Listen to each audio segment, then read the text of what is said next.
What's going on, everybody? Welcome back to the shop. Last time we were up here, we knocked a major piece of the puzzle out and finally got an exhaust made for our burnout Camaro. And considering the fact that we made it essentially off of off-the-shelf O'Reilly parts, came out pretty damn good. Yeah, honestly, the sound is amazing. I'm very happy with it. It's a deep and grumbly tone, which is what I like. It's pretty quiet, relatively speaking, for what it is. The only thing that we had to do was adjust the ground clearance on it. It was pretty bad, maybe about 2.5 inches or so. So I came up today and with the jack and a 2x4, I was able to make some extra space and adjusted the hangers a little bit. Now I've gained at least an inch of clearance, which is all the difference. So yeah, it was definitely pretty low before, but that extra inch goes a long way. So all is good in the world of Camaros. Unfortunately, that thing is going to get sent out to a transmission shop to have the last finishing touches kind of done up by them so we can focus on a few other things, which brings me to the topic of today, being the Conquest. Now, I would have loved to have started this video by saying, today we're gonna finish building the Conquest, but unfortunately we already actually did that and I lost all the video footage from that day. But we ended up getting our oil cooler finished up. We have all of our lines plumbed, we have our new sandwich plate in, piping is in, everything is set up and ready to go for this thing to run. So once we did all that, we did our first startup. We started bleeding our cooling system. Everything was looking good when we noticed one small little issue, and that was that we were running very low on oil pressure. So as Kyle had mentioned, we had seen that there was low oil pressure. Obviously, this motor was completely drained of oil for at least a year, and I had to make a new oil cooler. I could have just been picking up an air bubble, and that's what the sensor was reading, seeing no oil pressure, so yeah, it could just be absolutely nothing. Or, probably more than likely, the pickup tube O-ring. They are notorious to go ahead and crack. It's a 30-year-old motor. It's probably the original one. Nobody's been in this thing yet. So I'm gonna more or less go that route. But since I'm gonna be all up in there, I'm also gonna be doing the balance shaft delete, because that is a whole nother reason why you'll see lower oil pressure, because it's got two shafts on it that rob the motor of the oil pressure. They're notorious to go ahead and take out your oil pump anyways, because you have an unbalanced shaft to counteract the weights of the motor itself being driven by the oil pump gears, causing excessive vibration in there, and it will just chew up the oil pump. So we don't want that, so yeetus deletus. So yeah, a couple things that we want to take a look at before we really jump to conclusions about it. We saw low oil pressure on the gauge. Obviously you don't want your fresh engine to run on low oil pressure. So we have parts on order to get the balance shafts taken out. We got a new oil pressure sensor on order, and then we have some O-rings on order so we can throw a new O-ring on that pickup too. But until those parts get here, we are stuck where we're at. But at least the car's back together and everything looks good. But on that note, I thought it would be appropriate, since we can't do anything to this, to take the day to tear down the old G54B that was in this and find out just exactly what happened when Jake decided to let that thing leave the chat. Now, we had talked a little bit about this before on what we had thought was the culprit behind this engine failing. Jake seems to think it's a detonated piston. Mm-hmm. I have my own thoughts. I want to lean a little bit more towards the cracked block side of things, but yeah, this engine failed. This is the engine that is out of the Conquest.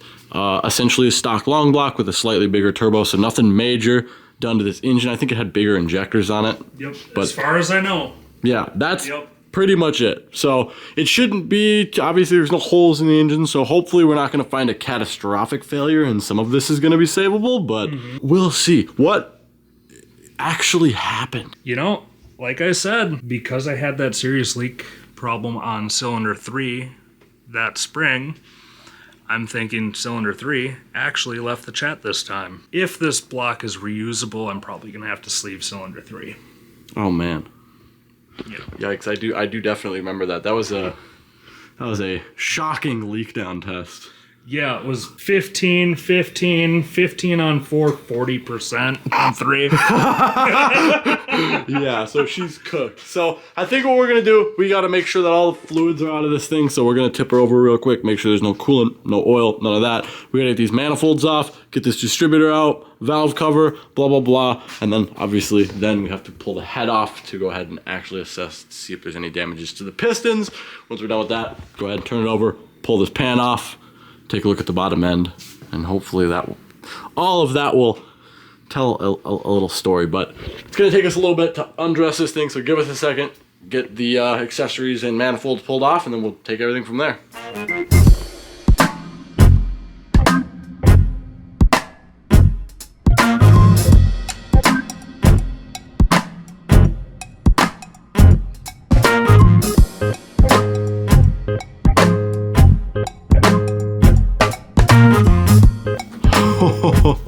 What a story this thing has already told, and we don't even have the head off yet. Yeah.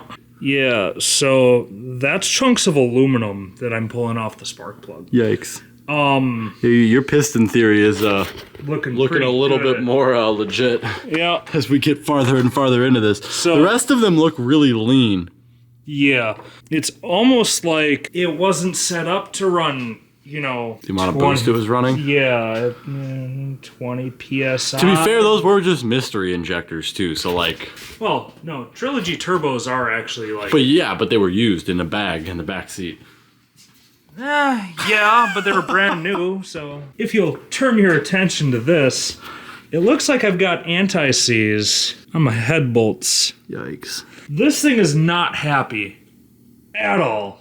Yeah, I mean, you could tell just by looking at it from the outside that it's not happy. It was sweating its own oil. So we're about ready to take the head off and actually assess whether or not it was a piston, a block cracking, or what it was. But after seeing that, kind of convinced. Mm-hmm. Absolutely convinced that cylinder 3 was the culprit of why this thing had left the chat. Yeah.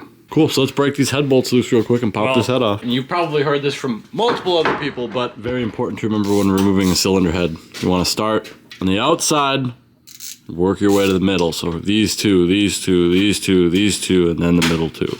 Otherwise, you're on the risk of warping the head, damaging things, and the block's already hurt enough, so try to salvage what we can.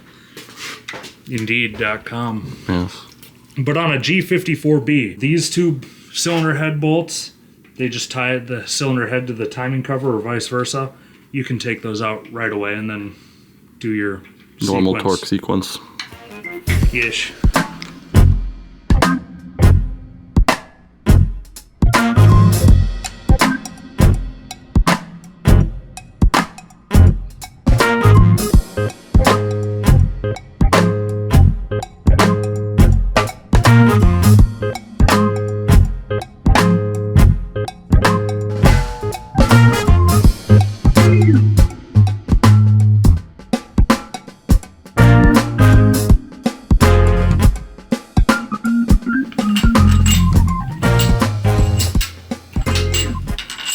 There it is. Head's ready to come off.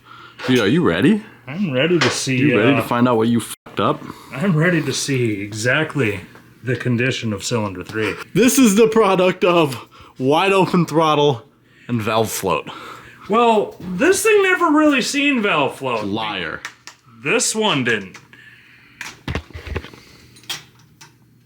You're not going to sit here and lie dead to my face. This one's seen all of the valve float. No, but in all seriousness, this one had never seen valve float. Well, it's seen excessively high RPM. It has seen up... Yep. I was right. Oh! Oh, did it just pop right up? It just popped right up.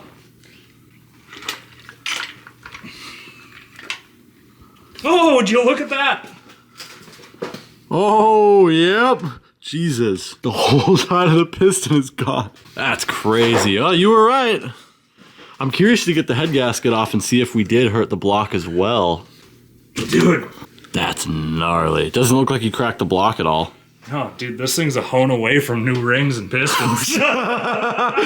Well, you feel good about yourself? Look what you did. Look at what you did, Hey, man, boy. these things are getting old, hard to find. You're out here blowing them up. Hell yeah, brother.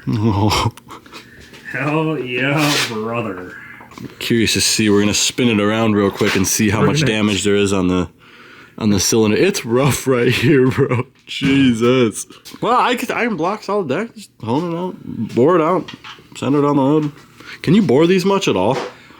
Dude, you can bore them up to, I want to say 92.5 and they're 91.1. Jesus. Oh yeah, bud. Oh, dude, right there. Oh yeah, bud. I think this thing is cheeched, boy. Well, it's a good thing you have a few I more. don't know, man. That'll clean out. You see, Jake, this is what happens when you have your boost controller set to yes. Boy, might not be a very large frame turbo, but giving it all the beans. Yeah. I still want to flip the engine over and pull the pan off to see how much shit is hanging out in the bottom of our pan down there. See if we can find any chunks of piston, but yeah, that'll definitely cause your issue. Oh, I just rotated the piston to the top of the bore before we pull the pan off just to see. She's fine. Send it. Send it. Throw the head back on. Put it back in the car. Let's go. Perfect. It's fine. It's just fine. It just needs fresh oil. Fresh oil. Maybe some 1540.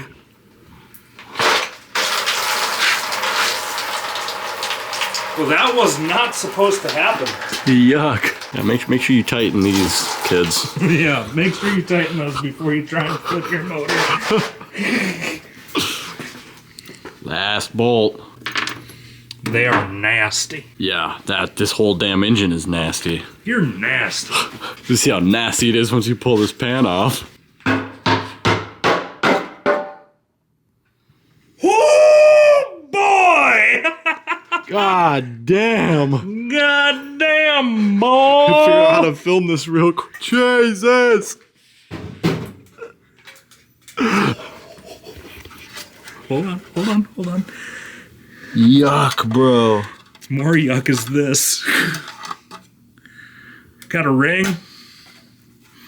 Jeez, you really did a number on this thing. It's gonna be hard to see down there, but there's not a whole lot of that piston left on the bottom. I think you can see daylight. If you were to shine a light up, you should be able to see it. Yeah, I don't know if you guys can see this, but I'm looking through the bottom of the block right now. There's some daylight for you. There's some daylight. Oh, that is insane. I have never done that to a piston before. But that's pretty well cooked, brother. I think it's time to let this one die. Balance shaft deleted. Yeah. Oh yeah, there we go. There's a little good representation. Balance shafts would have sat kind of down in there. That's one of them. The other one's going to be up in here, which you can't see from looking inside. But you can see you have this kind of puffed out side of the block with this cover. Balance shaft sits right behind there. Yeah. And those are what die and kill and rob all your oil pressure, and it's probably why that thing has low oil pressure. But you're not ready for that conversation. Sweet, dude. Sweet's a word. Sweet is a word. Sweet is definitely a word. Dude, it's crazy how it just like turned to goop. Like, that's like soft almost. Yuck, man. Yeah, honestly, it's crazy because this engine had so much mystery behind it. I mean, like, we just found out that this is a ported exhaust manifold. Yep. Funny enough. And it came with a bigger turbo on it. Came with the Trilogy injectors in the back seat. Like, when we picked up this car, we knew absolutely nothing about it. He picked it up for like $1,000. And just came with all that stuff on it. And I'm stoked that those injectors ended up working for you. Granted, the bigger turbo and bigger injectors and nothing to tune it with is why you have a bowl of spaghetti now. Bowl of spaghetti, he said. It's not a Subaru. I can rebuild this. Oh, yeah. Yeah, easy. Yeah, it's fine. Well, there you have it. You have an answer for your failure. How do you feel? I feel pretty good. I feel like I done did good there, bud. Yeah, you accomplished a great failure. Yeah. Yeah, so I was wrong. I really did think it was going to be a cracked block, but There you go. Jake was right. Detonated piston. So this block. Specifically number 3. Yeah, See, specifically number there's 3. there's that piece of ring that was in the oil pan as well. And I don't think we have any plans on rebuilding this engine. I mean, we have enough of these blocks and engines laying around. I think this was just, we wanted to see what ended up happening, show you guys what ended up happening. And it's high time we figured out. I mean, this car's been blown up for, I mean, it already runs again, so. Yeah. Helps when you have multiple of these motors just chilling. Hey, that is a fact. But yeah, this is probably about as far as we're going to tear it apart. I mean, there's really no point in trying to pull this crank. Or maybe we'll pull the crank out and save that. If it's savable, but the rest of it, you know, you're not gonna reuse any of these rods and pistons or anything like that. So block, main cap, stuff like that will probably go into the trash, save the crank, everything else that we can. Yeah, I know that hurts, bud, but It's you totally savable. got enough of them. Yeah, but if anything, this one might turn into a table. Yeah, there you go. Or maybe something for R&D. We'll there you see. go. But we have an answer to the question, finally, of what happened to Jake's Conquest. I'm, like, genuinely surprised it drove, like, halfway back with the piston like that. Like, if that doesn't speak for the strength of a G54B, I don't know what will. Which gives me a lot of faith in the new builds. I mean, this thing is effectively slower than what it used to be because it does have a factory turbo on it. I don't know what your plans are as far as keeping this turbo. I know you mentioned that you wanted to get your old one rebuilt, but it gives me hope that this new engine's gonna do good, seeing how well and how much shit that engine put up with. Because it went through a lot. But yeah, this thing, kind of just to touch base back on this, is for the most part done. We touched base earlier, we got our oil cooler in, our lines are ran, everything is hunky-dory with this. So hopefully the next time we're up here, we'll get a chance to pull the front end of this thing apart again, get the radiator out, charge piping and whatnot, so we can go ahead and do a balance shaft delete on this car, hopefully to avoid this happening to that. Because oil pressure is definitely something that you want. I mean, yeah, sure is. Oh, yes. But I think I'm running out of stuff for today. We had a grandiose plan of doing something a little bit different today, but it kind of fell through, and all of us have very little want to try this weekend because we were all beat from the week. But that being said, I'm probably done for the day. I'm tired. I'm trying to go home. And I now have an answer to the mystery behind Jake's old engine. So we can leave on a happy note for the day. But that's going to be about it. Hopefully the next time we're up here, we'll get a chance to dig into our balance shaft delete and get that thing finally finished up and off the lift so we can bring in either the GS and the Supra to get cracking on those. But for now, if you guys liked what you saw, make sure you like, comment, subscribe. We'll see everybody next time.